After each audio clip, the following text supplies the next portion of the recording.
Ahlan wa sahlan wa marhaban bikum. We continue our overview of the book Zukhruf al Qawl by Shaykh Fahd al Ajlan and Abdullah al Ujairi. They discuss in article number 13, they title it as Ad-dunya taghayyarat, the world has changed.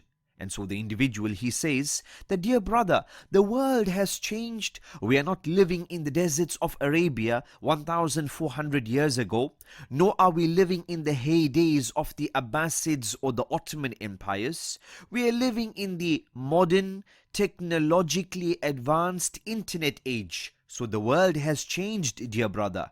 They state that if the world has changed, then the deen also needs to adapt to this change. They come along and they state that we are using the devices of you ulama, your scholars. They have said and they have stated that the fatwa changes based upon time and place and circumstances. And so we are applying this, that the circumstances, the time and the age has changed, and thus the fatwa has to also change. They come along and they say, we are using the qa'idah and the principle and the maxim of the jurists, of the scholars. They have stated that the custom and the norms of the people is something to be considered. And so today, the custom and the norms of the people have changed drastically, and thus the deen needs to adapt. And so eventually what happens, these individuals, they use the age and the zaman and the time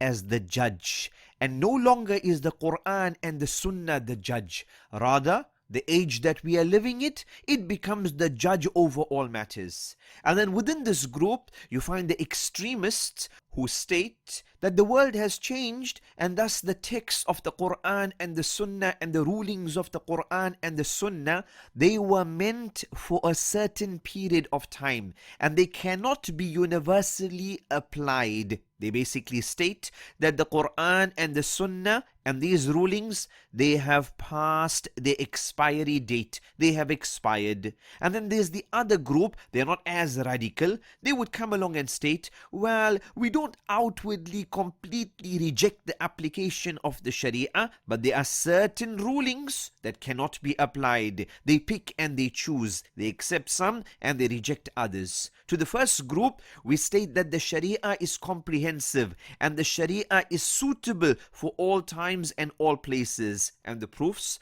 Allah subhanahu wa ta'ala states in the noble Quran that He is the only one who has the right to legislate. He is the only one who is the hakim and the one who judges and the one who rules. In hukmu illa lillah, that legislation is only for Allah subhanahu wa ta'ala. Number 2, Allah subhanahu wa ta'ala is the best of lawmakers and His laws are the best. Allah subhanahu wa ta'ala states, أَفَحُكْمَ الْجَاهِلِيَّةِ يَبْغُونَ وَمَنْ أَحْسَنُ مِنَ اللَّهِ حُكْمًا لِقَوْمٍ يُوقِنُونَ. Do you seek the judgment and the legislation of the days of Jahiliyyah? Who could be a better judge than Allah subhanahu wa ta'ala for people who have yaqeen? Number 3, that this Shariah, it is the favor of Allah. His Shariah is the most complete. اليوم أكملت لكم دينكم وأتممت عليكم نعمتي ورضيت لكم الإسلام دينا. That today I have perfected this deen and I have chosen for you al-Islam. This is Allah's bounty and favor and His ni'mah upon us.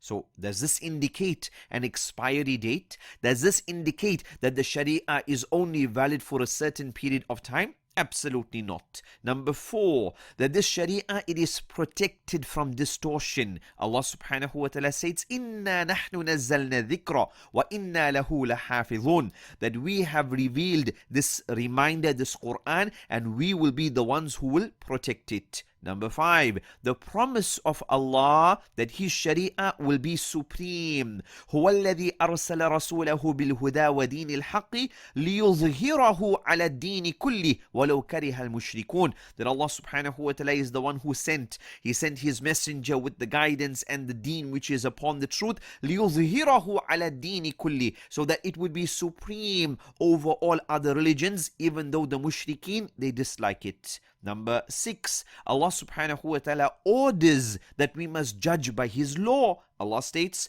فَلَا وَرَبِّكَ لَا يُؤْمِنُونَ حَتَّى يُحَكِّمُوكَ فِيمَا شَجَرَ بَيْنَهُمْ ثُمَّ لَا يَجِدُوا فِي أَنفُسِهِمْ حَرَجًا مِمَّا قَضَيْتَ وَيُسَلِّمُوا تَسْلِيمًا. By your Lord, they will never be true believers until they accept you as the judge in their disputes, and they find no resistance within themselves against your decision, and they submit wholeheartedly. These 6 verses and other numerous verses in the Noble Quran and Ahadith, they prove that we have to apply the Shariah of Allah subhanahu wa ta'ala, and that this obligation is for all places and all times. And the ones who claim that the Shariah isn't suitable, then in reality they are claiming that Allah subhanahu wa ta'ala ordered us to do something, but it can't be done, or it's not suitable, or that it has more harm than good in it. And all of this here is batil.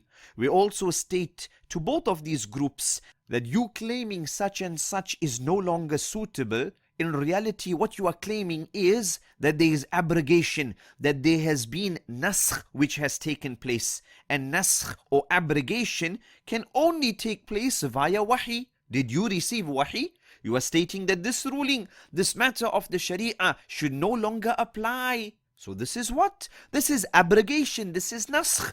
Did you receive revelation thus to come along and make abrogation? Allah musta'an. We also state to them that you are misusing the fiqh maxim, wherein which we agree that the fatwa changes based upon time and place and circumstance. For example, we state the default rule is that pork is something which is haram, impermissible to consume. But Ahmed is in the middle of the desert. Ahmed has nothing to eat. Ahmed is starving. Would it be permissible for him to consume pork? The answer is yes. Why? Specific fatwa for him based upon his circumstances, etc. Right? No issue there at all. And similarly with regards to the urf and the changing times, and thus the urf needs to be considered. For example, maybe 700-800 years ago, the ulama would state that don't hire a mu'adhin, don't pay the mu'adhin, rather you should have the mu'adhin who does this for the sake of Allah and does not take any pay. Similarly, the one who is teaching Quran, etc. But the times have changed. Today, difficult to find a mu'adhin who's going to do the adhan, etc., for free. Difficult to find somebody who's going to sit and teach the kids and the elders and the old people, etc., Quran, and he does not take any salary or take any pay, etc. Right? And so the urf must be taken into consideration. People have rent, they have expenses, they have all of this to sort out. And so we definitely take the urf and the circumstances and the norms of the people into consideration. But that is very, very different from what you are doing. You are stating that, well, the times have changed, and thus there's no longer any polygyny. A man, he cannot marry 4 wives. This is impermissible, and only 1 wife is allowed. You state that hudud, the Islamic penalties, all of this here are barbaric, and we cannot apply any of those. You state that hijab, well, hijab, it's now 2023, 2024, etc., and hijab, this no longer applies. Shaking hands with the opposite gender, this is fine. You know, we are civilized, etc., etc. You state that, well, there are different types of love, and so if a guy wants to marry a guy, a woman wants to be with a woman, then this is also permissible. This here, this is unacceptable to us. You come along and you state, well, you see, riba was not allowed at that time because of X, Y, and Z, but the times have changed, and thus riba should now be permissible. You come along and you state, well, the Sharia has encouraged shura and people's participation, etc., when it comes to politics, but, this is not best for today, but rather heavy-handed authoritarian type of rule. This is better suited for today's time. This in reality is a misuse of the fiqh maxims. This in reality is a misuse of the term and the wording. Well, the world has changed. Via this, you are dismantling the Sharia. Allah musta'an.